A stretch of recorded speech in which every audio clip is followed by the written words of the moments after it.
The Word of God, mga kapatid, this morning.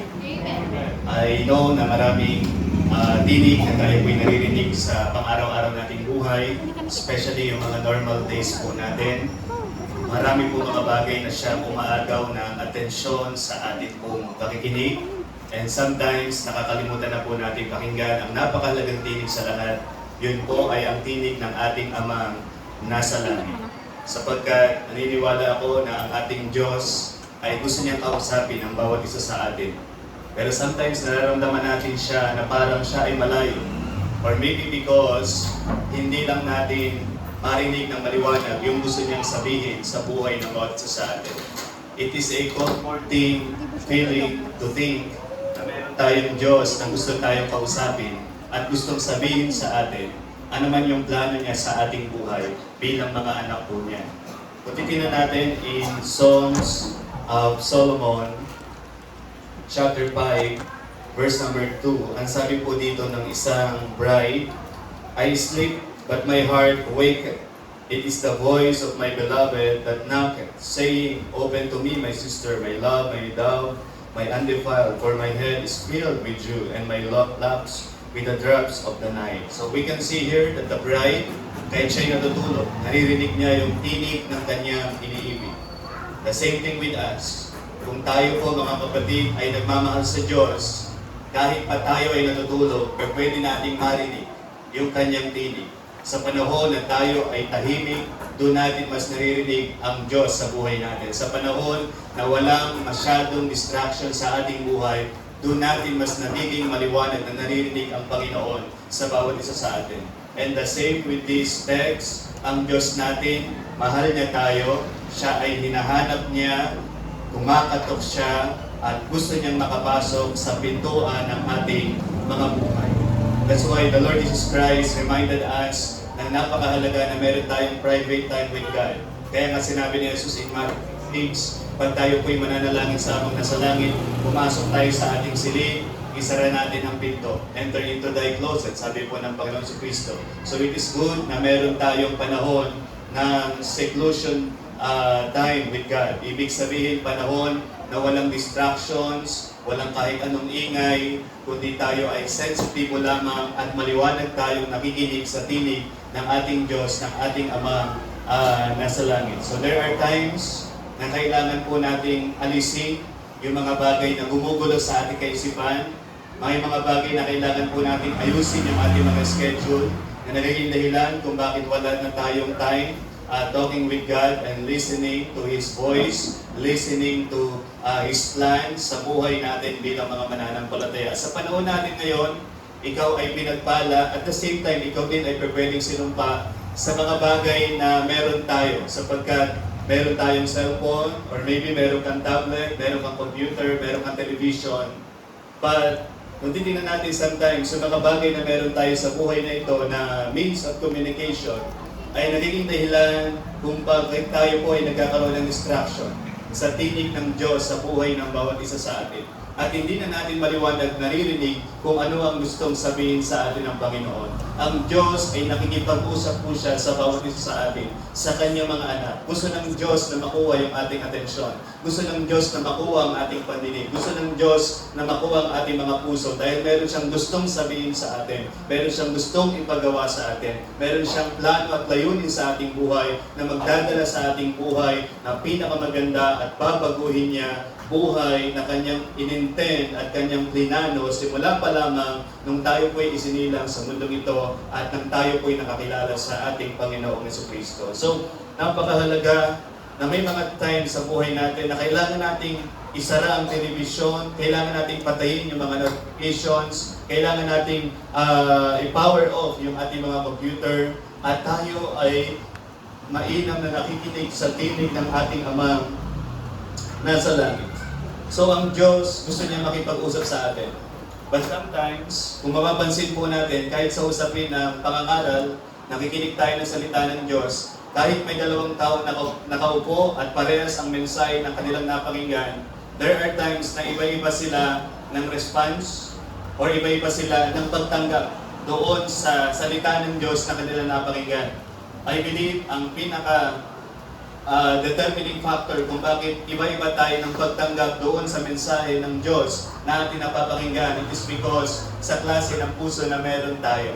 So this message ay entitled na Condition of the Heart, Determining what we hear from God. Yung kalagayan ng iyong puso ang magdedetermina kung ano yung mapapakinggan mo sa Diyos. Because sometimes, ito yung sinasabi ng Diyos, ang ganda ng plano niya, pero iba yung iyong napapakinggan, or worse, wala ka naririnig sa Panginoon. Ang isang napakagandang tingnan natin yung ating puso. Because kung titignan natin ang salita ng Diyos, maaaring sabihin natin, Biblia lang naman yan, sinulat lang naman ng tao yan, mga babasahin lang naman yan, paano yan magbabago sa aking buhay? Ano ang magiging impact niya sa akin? Well, if we study, the Bible is the living Word of God. The Bible is the powerful Word of God in Hebrews 4:12. Amen? Ito po ay buhay na salita ng Diyos. Ito po ay makapangyarihan. At proven na po sa maraming mga tao, millions of people ang nagtetestimony na ang buhay nila ay binago dahil sa buhay na salita ng Diyos na kanila napakinggan.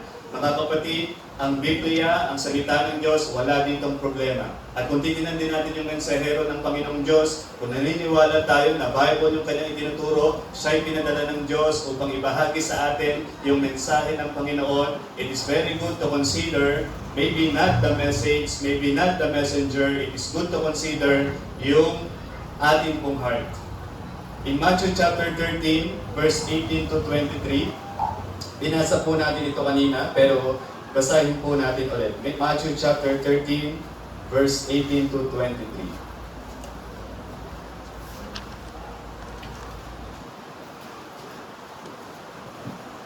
Ang sabi po dito ng isang parable ng ating Panginoon Kristo, Hear ye therefore the parable of the sower.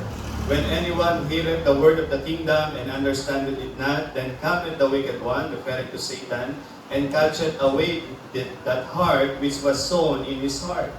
This is he which received seed by the wayside.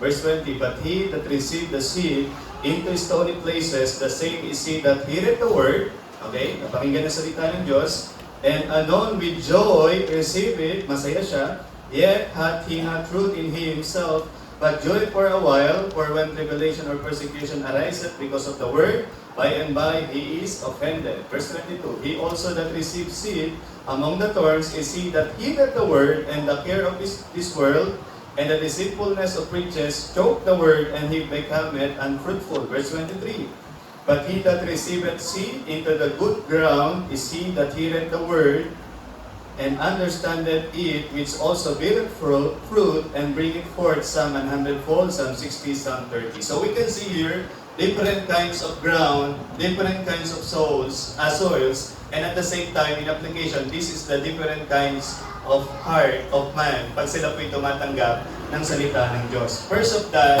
is the closed heart. A closed heart. Ito po yung klase ng puso na yung kanyang puso ay sarado doon sa katotohanan ng salita ng Diyos. That's why makikita po natin, hindi po makapasok yung salita ng Diyos sa kanyang puso. Kumbaga, ito po yung klase ng puso na kahit ano ang kanyang pakinggang mensahe, basta hindi niya gustong sundin, ay hindi po niya pakinggan. That is a closed heart.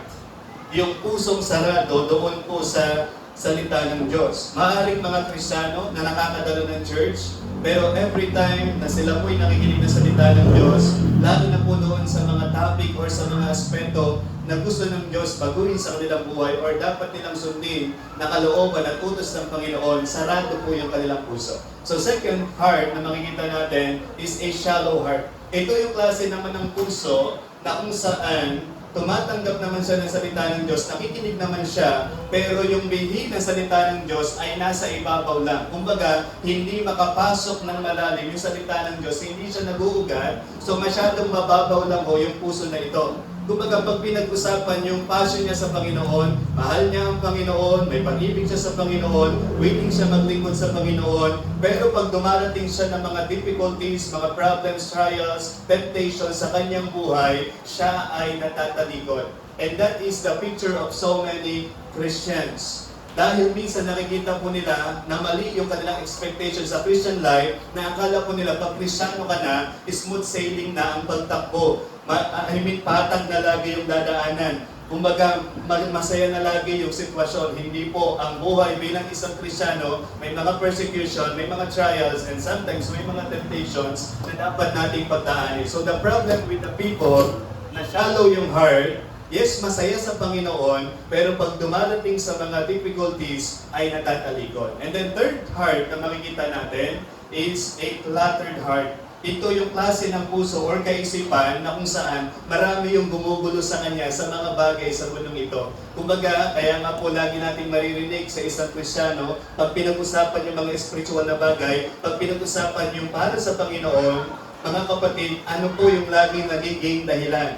Laging may excuse. Laging masasabi po natin walang panahon or walang chance na siya po ay magamit ng Panginoon because of the reason na marami siyang mga bagay sa mundong ito na siyang pinagkakaabalahan at maraming gumugulo sa kanyang kaisipan. So there are times na kailangan po natin magkaroon ng decluttering sa ating kaisipan. May mga bagay na umaagaw sa ating isip, umaagaw sa ating puso, patungo sa buhay na nakakapakinig tayo ng gustong sabihin ng Diyos sa ating buhay, ng plano niya sa ating buhay. So napakahalaga magkaroon tayo ng effort because it takes effort to declutter our mind, to declutter our schedule, mga kapatid, nang sa gayon maliwanag nating marinig yung sinasabi ng Diyos sa ating buhay at magawa natin whatever His purpose, His will, and His plan sa buhay natin bilang mga mananampalataya. And fourth thing is a open heart, an open heart. Ito yung klase ng puso na napakahalagang meron po ang bawat isa po sa atin.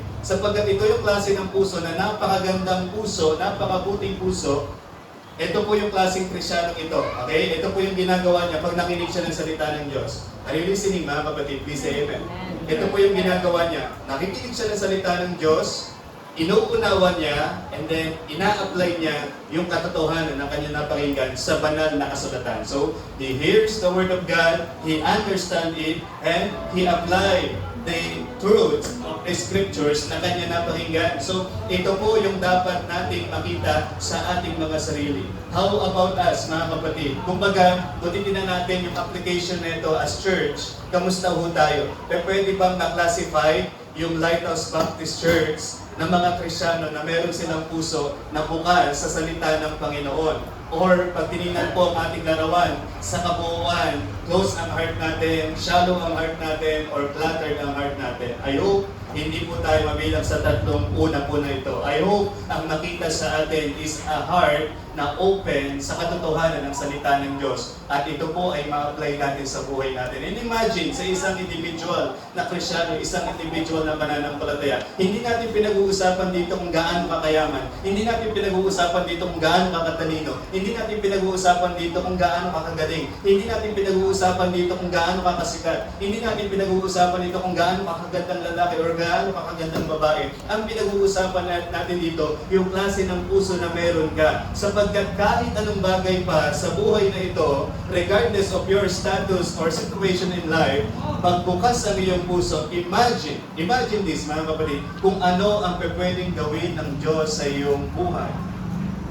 Because the Word of God is powerful. The Word of God is alive. It changes so many lives, mga kapatid. Ito ang pwedeng magpaganda ng buhay po natin. Napakahalaga lang, huwag sarado ang puso natin. Huwag mababaw ang puso natin. Huwag gulong-gulo ang puso natin. Mahalagang bukas ang puso natin. Sapagkat gusto ng Diyos kausapin ka. Mahal ka ng Diyos. May plano siya sa iyong buhay. May gusto siyang gawin sa iyong buhay. May mga bagay na nare-require siya. May mga bagay na hinahanap siya sa iyong buhay. Because ang nais niya makapasok sa iyong buhay nang sa gayon makakilos siya at makagawa siya ng mga kamangamangang bagay at kamay-imalang bagay at makita ito sa iyong buhay yung ginawang pagkilos ng Panginoon. Buhay na nagbubunga, buhay na sumasagana, buhay na masasabi po natin na nagiging daluyan ng blessing, maraming pinagpapala sa iyong buhay because it's not about kung ano ang bagay na meron ka sa buhay nito, but it's about your heart na bukas sa katotohanan ng salita ng Panginoon. Now, I would like to focus to a closed heart.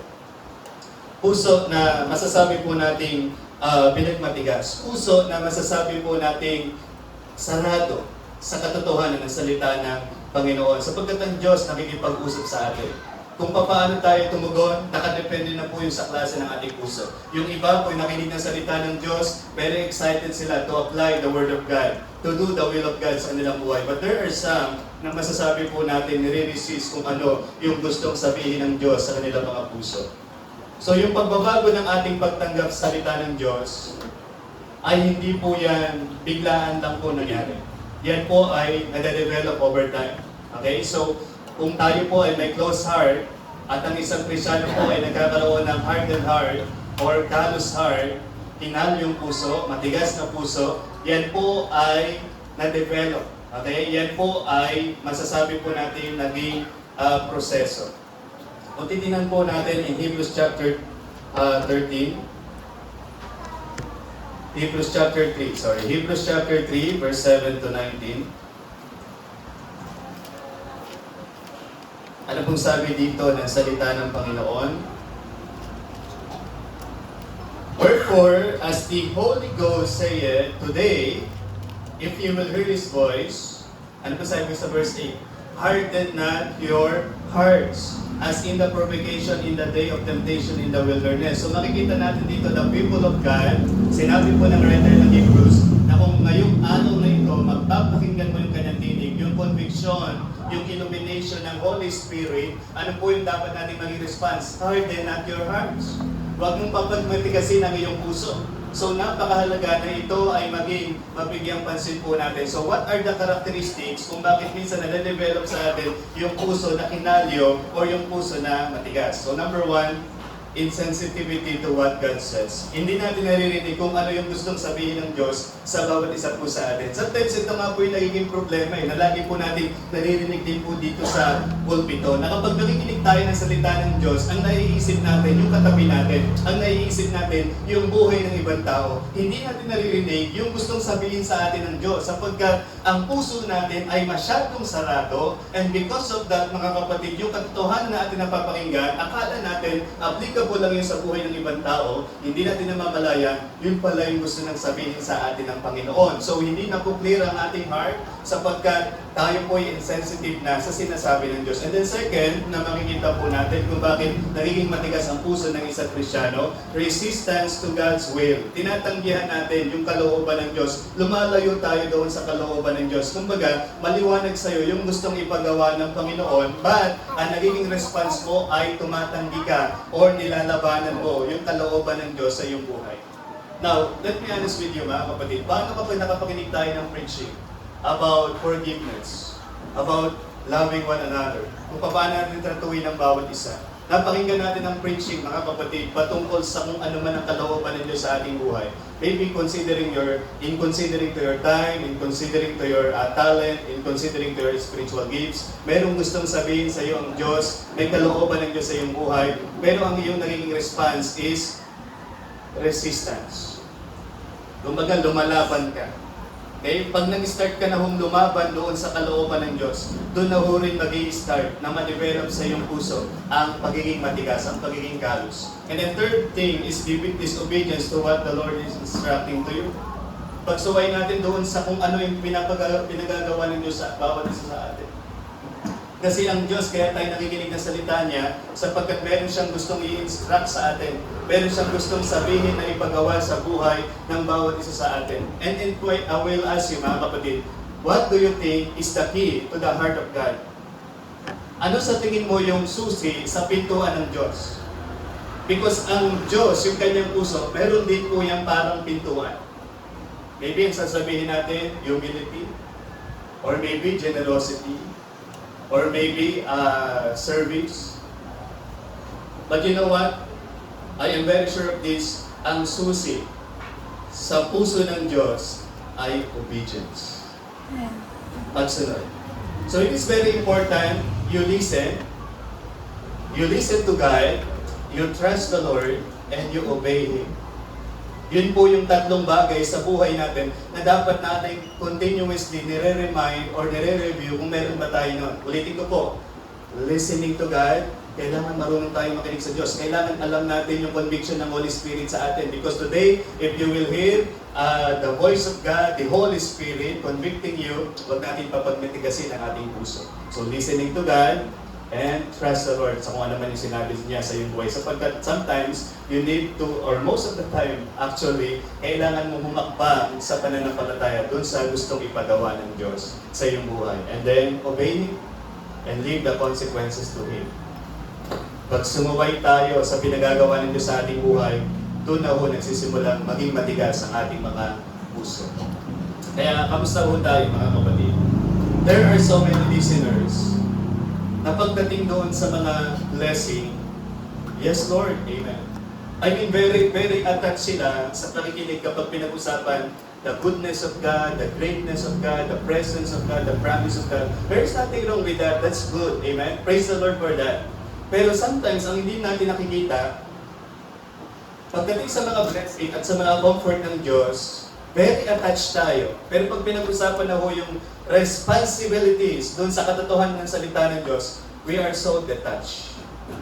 Yung pakikinig natin, masyadong natin na nilalayo doon sa katotohanan. Masyado na tayong naaalis doon sa gustong ipagawa ng Panginoon sa buhay natin. Because ang katotohanan na ating napapakinggan ay hindi lang dapat natin malaman, ito rin po ay dapat natin i-apply. And then justification of simple habits. Pag pinangatiwiranan na natin yung mga makasalanan natin ginagawa, makasalanan natin gawin, diyan na ho nagsisimula na yung heart natin nagiging callous, nagiging close, nagiging hardened na po yung ating heart. So, justification of simple habits.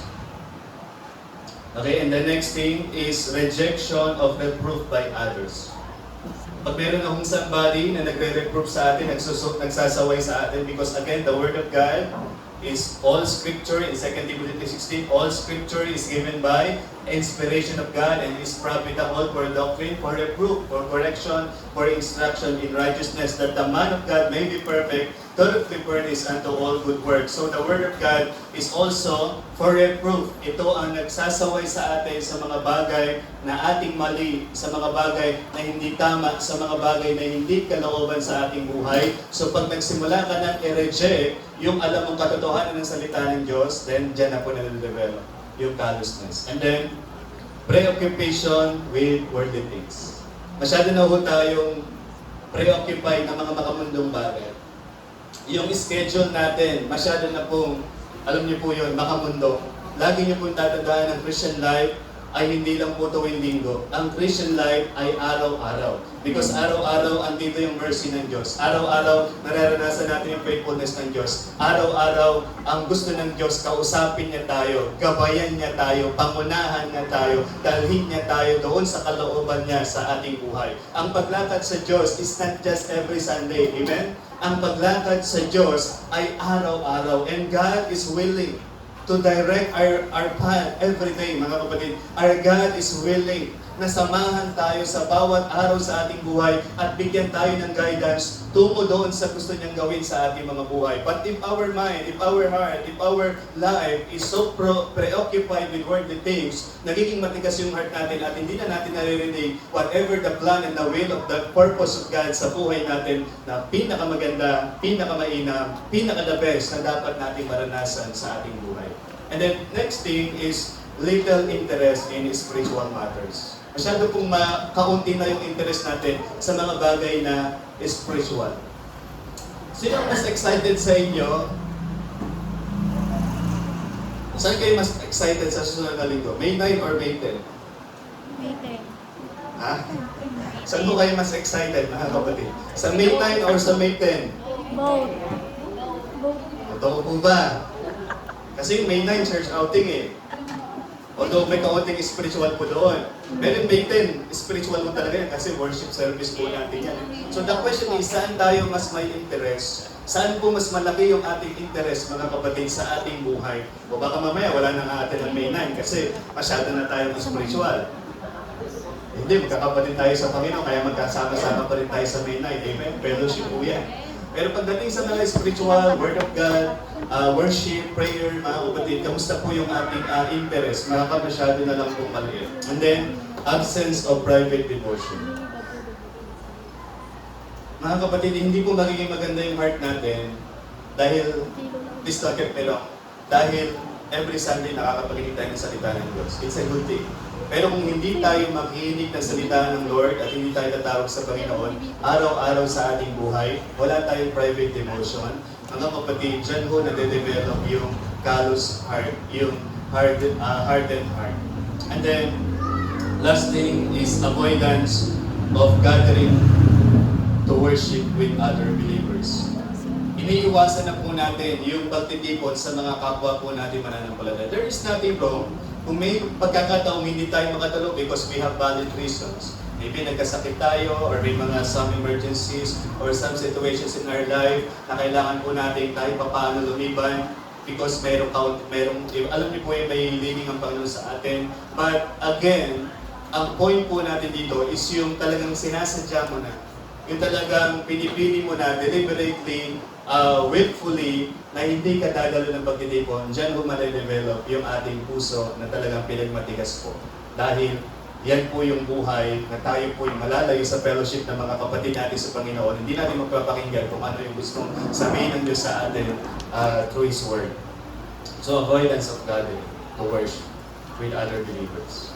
And then, now, ano po kaya yung mga hindrance sa ating pong pakikinig? This is my last point. And napakaganda, sagutin po natin ito on our own, yung mga questions po na ito. Sapagkat may mga haldang kung bakit minsan, ang daming gustong sabihin sa atin ng Diyos. Amen? Maybe may mga tao kailangan ng patawarin, gustong sabihin niya sa iyo ng Panginoon. Mga bagay na dapat mong i-contribute, mga bagay na dapat mong ibigay, mga bagay na dapat mong ipaglingkod. Mga tao na dapat mong patawarin, mga tao na dapat mong mahalin, mga tao na dapat mong, alagaan pag malasakitan. Or mga bagay na responsibilidad sa iyong buhay na gusto ng Diyos na iyong gawin, gusto ng Diyos na iyong gampanin, or mga opportunity na gusto ng Diyos na iyong kunin, gusto ng Diyos na iyong hakbangan, or mga blessing na gusto ng Diyos na iyong maranasan sa iyong buhay. There are so many things na gustong sabihin sa atin ng Panginoon. And moment by moment, from time to time, probably every day, mga kapatid, na gustong gawin ng Diyos at sabihin ng Diyos sa iyong buhay na may mismo yon because ito po yung mga hindrance. So let's ask ourselves sa mga question po na ito. Number 1, how well do I know God? Gaano ko kakilala ang Diyos? Pag nakilala mo ang Diyos na mapagmahal, pag nakilala mo ang Diyos na personal God, pag nakilala mo ang Diyos na siya ay Diyos na hindi lamang nagmamanage ng mga bagay sa mundong ito, siya ay Diyos na may concern at may care sa bawat area sa iyong buhay at sa bawat kahit maliliit na bagay sa iyong buhay. Pag nakita mo ang Diyos na gusto kanya kausapin, may plano siya sa iyo, may purpose siya sa iyo, gusto niyang ma-reach mo yung pagiging yung maximum potential mo being a person na nais niya sa iyong buhay, then I believe makikinig tayo sa gustong sabihin ng Panginoon. Kung may mga kasalanan na gusto ng Diyos, alisin natin, iwasan natin, tatalikuran po natin yun because we want to hear clearly kung ano yung gustong sabihin sa atin ng Diyos. So kung gaano mo kilala ang Diyos? Pag nakilala mo lang ang Diyos na parang last resort lang lagi, hindi mo siya kakausapin everyday. Amen? Kung kakausapin mo lang siya kapag may difficulties lang, pag may mga problem lang, pag may mga trials lang. So how well do I know God? Gaano ko mas nakilala ang Diyos? Ang daming katangian ng Diyos. Amen? Our God is loving. Our God is great. Our God is good. Amen? Our God is unchangeable. Our God is always faithful. Our God is powerful. Our God is all-knowing. Our God is an all-wise God. Ang Diyos po natin, mga kapatid, walang may kukumpara sa Kanya. Sa liwanag ng Kanyang kadakilaan, ng Kanyang kabutihan sa ating buhay, listen to this, walang imposible sa iyong buhay. Walang imposible. Dahil may Diyos tayo na kinikilala. And the second thing, how have I been too busy to make time for God? Gaano ko ka-busy? Para hindi ako makapaglaan ng oras sa Diyos. I wish kaya kong ilagay ito sa pinakailalim ng inyong puso, mga kapatid, this point. Sapagkat itong point na ito, yung lagi kong gustong i-drive sa atin. From time to time, na ako po'y nakapagtuturo ng salita ng Diyos. Magkaroon tayo ng time sa Diyos. Maglaan tayo ng schedule, talking with Him, listening to Him, sa gusto niyang gawin. Kasi ang Diyos wala siyang favorites. Kasi akala natin minsan, listen to this mga kapatid, akala natin minsan, ang Diyos nakikipag-usap lang dun sa mga pastor, dun sa mga nakikita natin sa pulpito. Hindi po. Ang Diyos ay nakikipag-usap sa lahat ng anak po niya. Kasi walang paborito ang Diyos. Amen? Hindi dahil mayaman, yun yung kakausapin ng Diyos. Hindi dahil matalino, yun yung kakausapin ng Diyos. Hindi dahil magaling, yun lang yung kakausapin ng Diyos. Hindi po, lahat ng anak po niya gusto niyang kausapin. Wala siyang favorites, but, listen to this, meron siyang intimates. At yung mga intimate sa kanya, yung mga malapit sa kanya, ang mas nakapakikinig ng gustong sabihin ng Diyos sa kanilang buhay. Gusto tayo ng Diyos i-direct sa lahat ng ginagawa natin, sa lahat ng, decision natin, maliit man yan or malaki sa ating buhay. Gusto tayo ng Diyos na gabayan. Amen? Every step of the way, andyan ang Diyos. So the question is, meron pa bang lugar sa ating mga schedule? Meron pa bang lugar sa ating mga kaisipan ang oras para sa Diyos? And the third thing, do I believe God speaks through His Holy Spirit? Naniniwala ba tayo na nakikipag-usap ang Diyos through His Holy Spirit? Kumbaga, in this message pa lang eh. Maaaring meron akong hindi mabanggit na mga salita dito eh. Maaaring meron akong mga mabanggit dito na hindi aplikasyon eh. Pero applicable sa iyong buhay. Yun po ay pangungusap ng Holy Spirit. Yun po ay gustong sabihin sa iyo ng Holy Spirit. You know what? Minsan, nakakarinig po ako ng testimony, nagpapasalamat sa napakinggan nila. You know what? Yung nasabi ko na yun, introduction lang. O kaya, parang isang sentence lang. Pero yun yung nakuha, hindi ko inaasahan, yun yung makukuha ang mensahe. Because that is the illumination, that is the guidance of the Holy Spirit. And you know what? My always prayer to God, Lord, please speak to us through the presence of the Holy Spirit. Dahil you know what? Ito po yung aking paniniwala. Kahit gaano pa kaganda yung salita ng nangangaral, kahit gaano pa kalakas yung kanyang sigaw, kahit gaano pa kaganda yung kanyang pagkakasabi, kahit gaano pa kagaling yung kanyang pag-hand gesture, mga kapatid, kung walang leading and power ng Holy Spirit, wala pong impact. It's always the Holy Spirit. So do we believe na ang Diyos nakikipag-usap through His Holy Spirit? Sapagkat yan ay pinadala ng Panginoong Jesus nang siya po yung umakyat sa langit. Ang Holy Spirit ay nananahan sa atin, guiding us every day. Dinalay niya tayo sa mga bagay na hindi kalooban ng Diyos sa ating buhay at dinadala niya tayo sa mga bagay na plano ng Diyos sa atin. And then, do I have a sense of guilt? Meron ba tayong sense of guilt? Now, ang point ko dito is not sin. Ang point ko dito is yung mga maling guilt. Kasi sometimes, may mga turo, may mga aral na mali. Okay? And yung nakikinig, kinukuha po niya yon, napapakinggan po niya yon, and sincerely, ginagawa po niya yung sa kanyang buhay. Pero kung titignan po natin in the light of the Word of God, hindi po yun yung gustong ipagawa ng Diyos sa kanya. Hindi po yun yung talagang mensahe ng Diyos. Hindi po yun yung talagang kalooban ng Diyos. So may mga dahilan kung bakit hindi natin mapakinggan clearly ang Diyos ang gusto niyang ipagawa sa buhay natin. Because may mga aral, may mga turo, may mga doktrina na ating pinamahawakan na hindi tinuturo ng Diyos sa atin, hindi gustong sabihin ng Diyos sa atin bilang mga mananampalataya. A wrong sense of guilt. Kaya napakalaga, makinig din po tayo ng mainam at alam din po natin yung tinatanggap natin yung aral. And then, am I committing repeated sin in my life? Meron ba akong kasalanan sa buhay ko na paulit-ulit at patuloy-tuloy kong ginagawa? Because hanggat hindi natin pinagsisisi sa Diyos ang ating mga kasalanan, mga kapatid, nagiging mahirap sa ating makapakinig sa gustong sabihin ng ating Panginoon at sa plano niya sa ating buhay. Amen? Parang dito lang po sa ating sound system. Kahit minsan ang ganda ng special number, ang ganda ng kanta, pero merong static, merong interference na tinatawag, merong parang ingay na hindi mo ma-determine kung ano, gumugulo yung pakikinig, hindi mo masyadong mapakinggan kung ano yung awitin, kung gaano kaganda yung awitin. The same thing with the voice of God. Ang ganda ng gustong sabihin ng Diyos sa atin. May mga bagay na talagang plano niya sa buhay natin. Ang una niya lang minsan nire-require is yung repentance sa ating mga kasalanan. Yung pagsusuko ng ating buhay, paghingi ng tawad sa ating kasalanan, at talikuran natin yung mga kasalanan na paulit-ulit natin ginagawa. Because hindi tayo makapakikinig sa Diyos ng maliwanag pag hindi natin inalis by the grace and by the help of God yung kasalanan po sa ating buhay. Then one last thing, how well do I receive criticism and correction? Gaano ako galing pag tumatanggap ng mga correction and criticism mula po sa salita ng Panginoon? Because the Word of God, it will correct us. Amen? Ang mensahero ng Diyos, ang mga ngaral na pinadala ng Diyos upang ibahagi yung kanyang salita ay mayroong correction sa bawat isa sa atin. So, paano natin yung tinatanggap? Paano tayo nagre-response? So, ang Diyos, gusto niya tayong bigyan ng pusong hindi bato. Amen? Ang gusto ng Diyos sa atin, yung pusong laman, yung pusong malambot, yung handang tumanggap ng katotohanan, hanggang tumanggap at makinig ng sinasabi ng Panginoon sa bawat isa sa atin. This message is very foundational.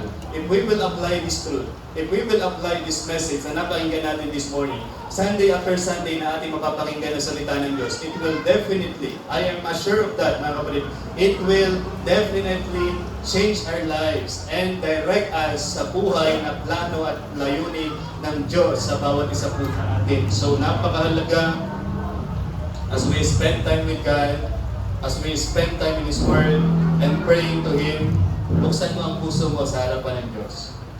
Amen? Buksan mo ang puso mo sa harapan ng Diyos. Makinig ka sa Kanyang mga instructions. Sumandal ka sa pagkilos ng Holy Spirit. At hayaan mo na ang Diyos ang magbago, maghubog, at magpaganda ng iyong buhay. Tayo po'y manalangin. Dakilang Diyos, aming Panginoon, Ama namin na sa langit, kami po'y nagpapasalamat sa inyong salita. Lord, naniniwala kami ang salita niyo ay buhay. And Lord, kaya ito po'y nasulat sapagkat gusto niyo pong ipaalam sa amin na may Diyos na nagmamahal, kumakatok, naghahanap, na makapasok sa aming mga buhay. So Lord, this morning, may we open our heart. May we allow you, Lord, to change our life. Payagan ka namin, O Diyos, na kumilos sa aming buhay. May we let you, Lord, to shape our lives into a beautiful vessel. And Lord, help your people to understand na wala kang favorites, Lord. Lahat kami ay mahal niyo, O Diyos, na inyong mga anak. Gusto niyo kaming kausapin, Panginoon. Sapagkat, Lord, may purpose ka sa aming buhay.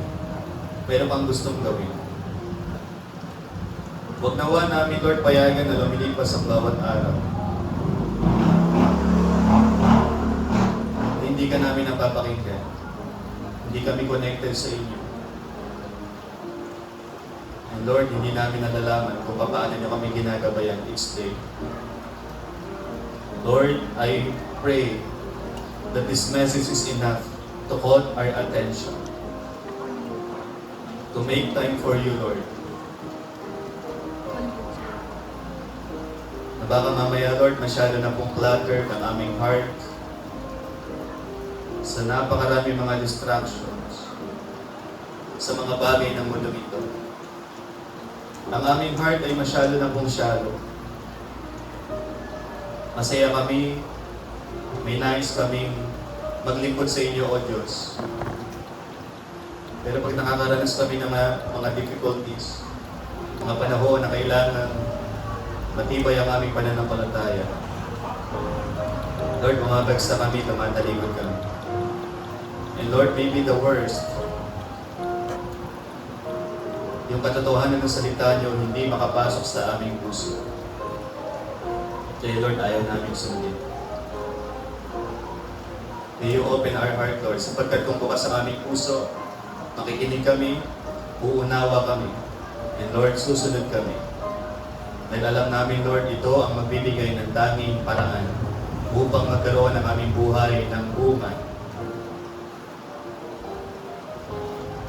Buhay na binago niyo, buhay na pinagpapala niyo, at buhay na daluyan ng pagpapala sa buhay ng maraming tao.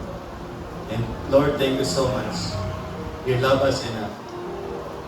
Hindi niyo kami pinababayaan sa mundo ito na mabuhay sa aming mga sarili. Andyan ka lagi, Lord. Hindi niyo kami iniiwan. Hindi niyo kami pinababayaan, Lord. And you want us to hear. Gusto niyo po, Panginoon, na makinig kami sa inyo. Magtiwala sa inyong sasabihin. At sumunod sa inyong ipinagagawa. Lord, makikita namin kung paano niyo pagandahin ang aming buhay. I hope, Lord, that the people of the Lighthouse Baptist Church, we still believe in miracles. We still believe in impossible things. Because, Lord, sa iyo walang imposible. Ikaw ay dakila, ikaw ay mabuti. Magtiwala at sumunod lang kami sa inyo, O Diyos. Nakikita namin sa aming buhay ang inyong mga kamakamangha, pati lagi lalas na gawa. Aring ito ang maging paraan upang magbago ang aming pamilya, bago ang aming mga buhay, bago ang aming mga pakikitungo sa aming mga kapwa, bago ang aming pananaw sa buhay na ito, O Diyos. At patuloy na magpatibay sa amin sa anuman po namin pinagdadaanan. So Lord, I pray this morning, bless your people, and I know, Lord, the power of the Holy Spirit is enough upang kami ay kausapin ng inyong salita. So yung po yung pinagkakatiwala, Lord, the very impact and the power of this message. In Christ's name, we pray. Amen. Amen. Praise the Lord.